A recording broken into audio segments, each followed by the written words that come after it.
All right, ladies and gentlemen, now we're talking about the plane crash, which was mass murder in the French Alps.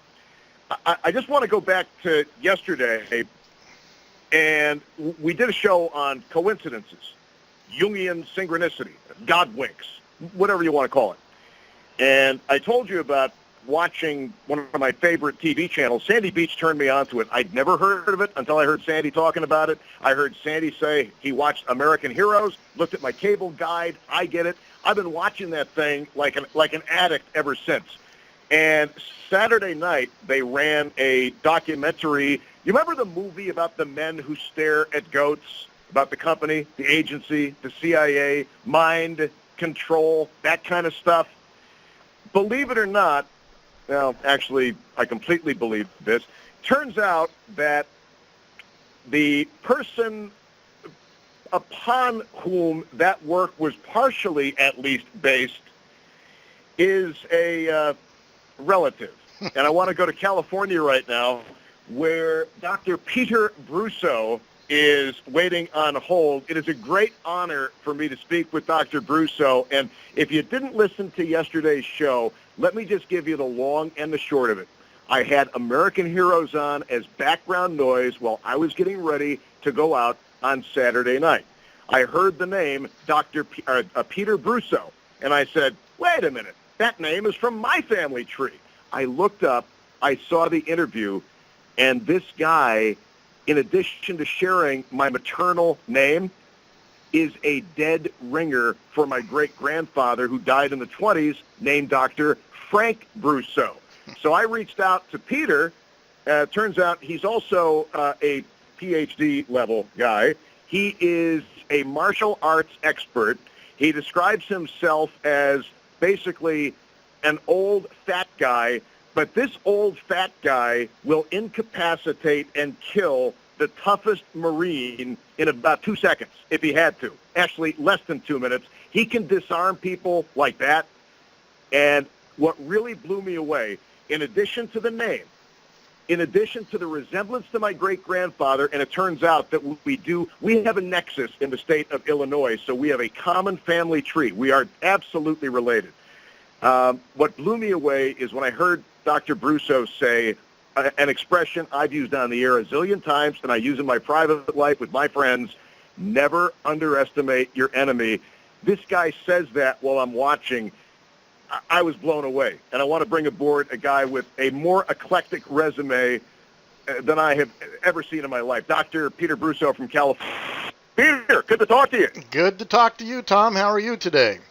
I am actually still kind of reeling with the coincidental nature of how we actually made contact. And I know that your resume is such that, you've done a lot of work with a lot of people with various agencies, shall we say, including the Marine Corps.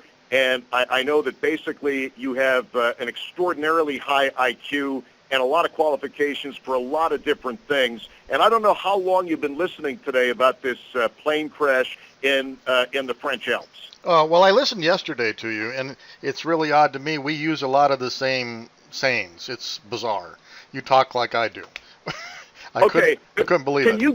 Can you give me an example? Because when you said, and I just got through saying this, but when you said never underestimate your enemy, I was blown away.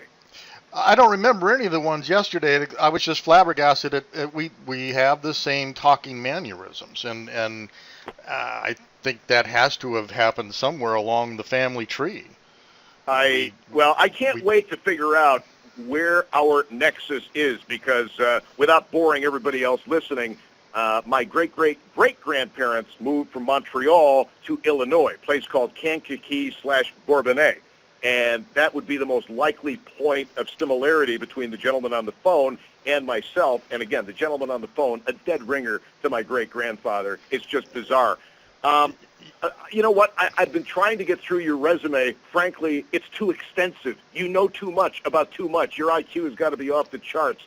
Have you a thought about this whole sociopathy and this pilot who murdered all those people? Yeah, I'm a pilot as well. And, probably what we need to do is to have some way for the cockpit crew to call down and have an override to things like that. I mean, even so far as you think you could override the whole plane and fly it from Lufthansa itself, from the ground, and completely take the pilots out of the equation. Those are all doable do's. Yeah, Peter, we actually had a caller earlier, Brian from North Buffalo, and the idea was posited by Brian, and I happen to think it's a great one, and I think you just echoed it, that in the event of a situation like that which happened aboard the Germanwings airline, that the people on the ground, knowing that something was amiss, should have been able to transfer control of that flight over to a pilot on the ground as we fly our drones over Afghanistan and Iraq and wherever, and landed that plane safely, taking it out of the pilot's hands. Yes, and if we had that kind of capability, 9/11 would have never happened. Indeed. And of course, what happened this week in the French Alps, I mean, the linear, we're talking about family tree, that family tree really started in the aftermath of 9/11. You say indeed, I usually say precisely, but indeed, that would be true. I sometimes use the word precisely. I probably use indeed a little bit more. Now, to what level have you achieved with respect to flying? Oh, I've been a private pilot since 74, and I've racked up a bunch of hours in a bunch of other planes. And I'm not a commercial pilot, but I'm very familiar with the airline industry, and I'm very familiar with having worked in aerospace for 25 years, and planes and missiles and stuff like that. So I've been around it all my life. So it doesn't really surprise you that I'm a student pilot who loves the 300 horsepower Piper Cherokee?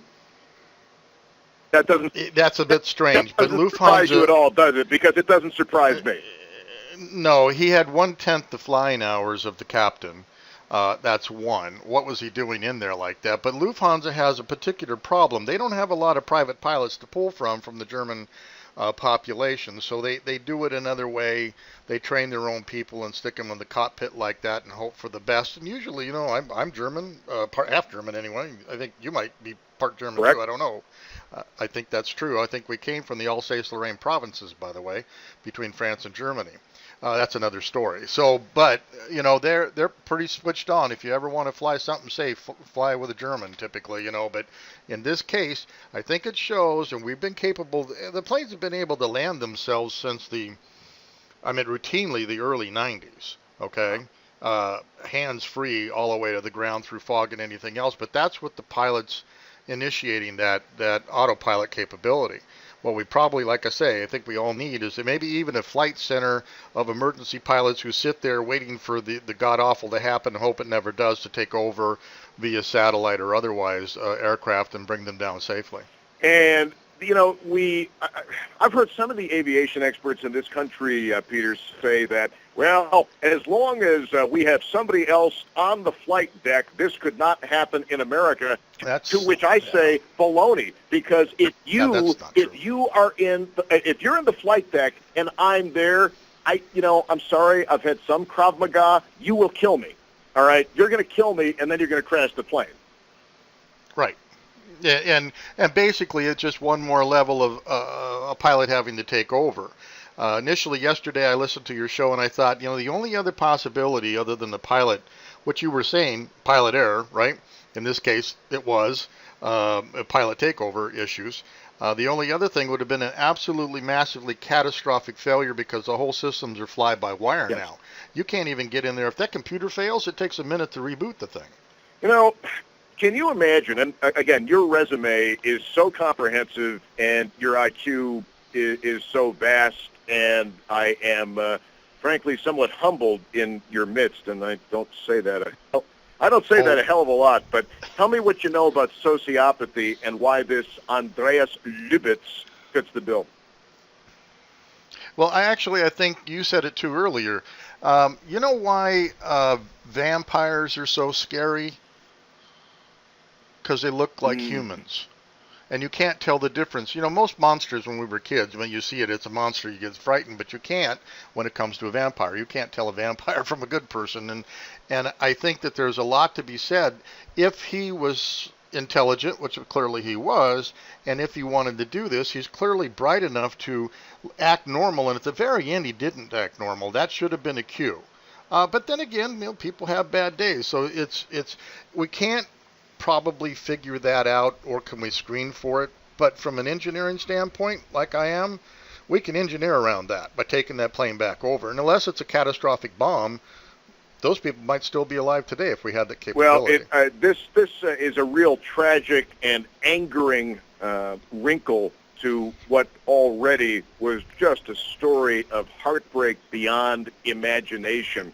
And it's interesting because you talk about he looks just like us, and I've been using the word sociopath. And this flight was en route to Dusseldorf, and one of history's most notorious sociopaths, a serial killer by the name of Peter Curtin. Dusseldorf was his stomping grounds. Wow. John Ronson, he wrote an interesting book. I've Do you know heard who the name, he is? but past that, I can't help you. Well, okay, basically John Ronson interviewed me and had me in what they call Crazy Rulers of the World.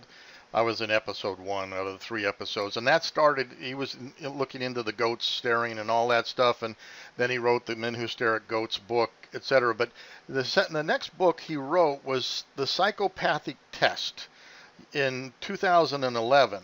You might want to get a hold of that and take a peek at it. He actually went in and talked to psychopaths, and he believes that he can ferret them out fairly easily.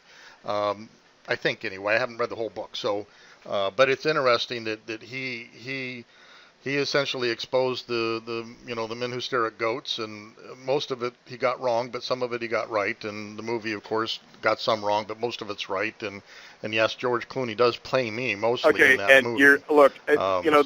This is so bizarre because without going into details, the Men Who Stare at Goats. Let's just say that I'm intimately familiar with that situation. I'm just going to end it with that, and the fact that you had an association with that program. This is just too weird. Too weird. I mean, what a chance. When I called in, your screener says, "You're the guy. You're the guy." I thought, "Oh Lord, what did they talk about?" Peter, it is really great speaking to you, and I'm looking forward to getting to know you better, and probably will be turning to you as somebody, as an expert on any one of about 5,000 different areas of human endeavor and life. Well, thanks for having me on, Tom, and keep on trucking. All right, thanks a lot, listening. Man. Dr. Peter Brusso joining us from Mecca, California.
All I will tell you is I actually know people blank, blank, blank, blank, blank. And the fact that he was involved in that, it's beyond my comprehension how similar we are. Just bizarre. It's 5:48. Sherman knows to some extent. It's 5:48 at News Radio 930 WBEN. We're taking your calls. How surprised are you